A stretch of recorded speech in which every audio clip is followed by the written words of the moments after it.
គោរពជំរាបសួរអំពូមីងចាថ្ងៃនេះបានផ្ដល់កន្លែង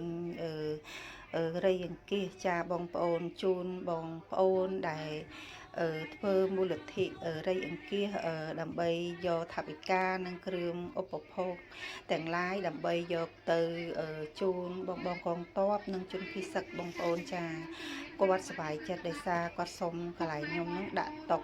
រៃអង្គាសបច្ច័យរៃអង្គាសជំនួយដើម្បីយកជូនបងប្អូនយើងចាហើយបងប្អូននៅបងប្អូនអាជីវករចាអ្នកស្រុកអ្នកភូមិគាត់បានចូលរួមចាបងប្អូនដូចជាទឹកសុទ្ធនេះដូចជាបងប្អូនបានឃើញអញ្ចឹងចាអញ្ចឹងបើបងប្អូនដែលចង់ចូលរួមចំណែកជាមួយ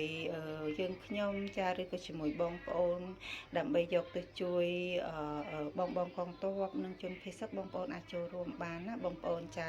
តាមរយៈនាងខ្ញុំក៏បានចាអរគុណចាគឺរំភើបមែនតើបងប្អូនដោយសារតើបងប្អូនយើងចាមានទឹកចិត្តលើកទឹកសុទ្ធទាំងយួរចាអ្នកខ្លះទៅស្រួលទៅអីទៅចឹងបងប្អូនធ្វើការរោងចក្រក៏ដើរកាត់នឹងអីចឹងទៅក៏គាត់ជួយចាគ្រប់គ្នា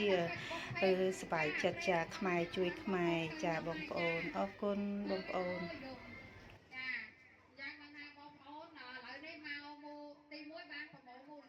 ជួយគាត់ទី2យើងបន្ថយការបន្ថយមើលទូរស័ព្ទកាលណាមើលទូរស័ព្ទយំរហូតឥឡូវបងប្អូនណាដែលមិនយំឲ្យតែមើលពាក់ព័ន្ធជាមួយនឹងជនភៀសសឹកយើងដូចជាកូនក្មេងកុមារដែលគាត់រត់ពួននៅក្រោមលូនៅក្រោមត្រង់សេដែលជនពិការចាដែលគាត់ភៀសខ្លួនមកទៅថាប្រធីចាស្អីក៏បានយកមកតាមខ្លួនអ្នកដែលគាត់មានធនធានមិនអីទេបងប្អូនតែអ្នកដែលគាត់ខ្វះធនធានមកគាត់ពិបាកខ្លាំងមែនតើចាចឹងសម្រាប់បងវិរៈកងទ័ពប្រពូវិរៈកងទ័ពអូនវិរៈកងទ័ពគឺគាត់ការពារទឹកដីឲ្យយើងហើយចា